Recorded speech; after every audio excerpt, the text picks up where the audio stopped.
Na segunda parte desta aula pública, Aline Costa Braga responde a perguntas do público da Universidade Anhembi Morumbi, campus Vila Olímpia. Onde entra o Oscar Niemeyer em todo esse processo aí do Lúcio Costa? Niemeyer, na verdade, tinha um vínculo bem próximo do Juscelino Kubitschek, porque ele tinha feito o projeto de Pampulha, em Minas Gerais. Então, ele era um amigo pessoal do Juscelino. E, quando eles decidiram fazer o concurso, o Juscelino chegou a cogitar: ô, Niemeyer, você faz o projeto de Brasília, mas o Niemeyer falou não, que seria muito mais coerente se fosse realizado um concurso. E o Niemeyer, então, ele ficou responsável pela construção dos prédios principais de Brasília. Antes do concurso acontecer, os arquitetos que participaram do concurso já sabiam onde estariam os prédios do Poder Executivo, Legislativo e Judiciário, e que o Niemeyer ia projetar esses projetos, ia projetar esses prédios. Ou seja, o Niemeyer esteve presente o tempo todo, não como o realizador do plano urbano, mas ele foi responsável pela construção de todos os principais prédios, e ele acompanhou a implantação da cidade. Ele era uma figura-chave em toda a questão de Brasília, mas ele não participou do concurso. Uma questão que eu sempre ouço falar e concordo é que Brasília, por ser tão distante dos centros, das outras cidades, acaba fazendo com que os políticos fiquem isolados e que isso favoreceria essa ideia que a gente tem de eles tomarem decisões absolutamente sem pensar no que o povo está considerando, eles fazem o que eles querem. Será que algum outro projeto, se outra Brasília tivesse sido construída, isso seria minimizado ou é uma questão que, pela distância, mesmo pela localização, seria inevitável acontecer? Eu acho que nenhum dos projetos conseguiria resolver isso de uma maneira simples. Existem projetos que pensaram que o governo, a parte administrativa, não deveria ter tamanho destaque, que no lugar onde o governo faz o seu papel pelo povo, quem deveria ter destaque é o povo. Um dos exemplos é aquele que eu te mostrei, que as torres eram muito mais destacadas do que a parte administrativa.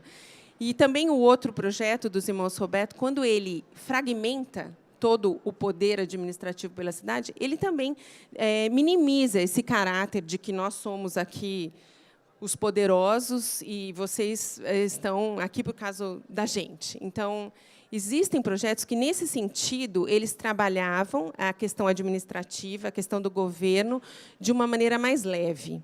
Mas, no quesito da distância, eu lembro, quando eu fazia pesquisa, eu achava até engraçado quando eles falavam: nós temos que tirar a cidade de perto do povo. Mas tem todo o sentido, eles realmente pensavam nisso, e eu acho que hoje, com todas essas questões que a gente tem enfrentado na atualidade, desse governo extremamente suspeito que está lá, fica mais evidente ainda, né? Nós estamos distantes, embora a tecnologia nos ajude muito, fisicamente a gente ainda está distante.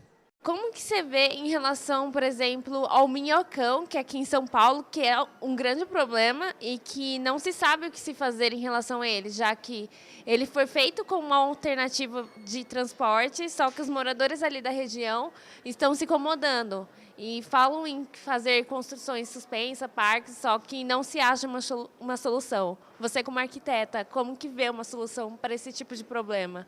Quando você coloca uma via daquelas proporções e rompe a cidade da maneira como ele foi construído, você divide a cidade.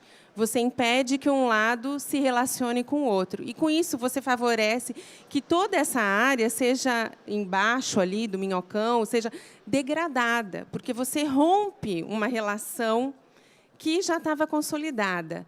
Então, você separa a vizinhança. Daqui para cá é uma coisa e daqui para cá é outra. Para vocês cruzarem aqui, vai ser bem mais complicado. Além da separação física, existe também a separação estética. É muito ruim você ver você abre a sua janela, o que antes você via uma cidade, você vê aquele viaduto enorme. Isso foi uma prática do início do século XX, em que eles achavam que o carro, como protagonista, seria a solução para a circulação da cidade.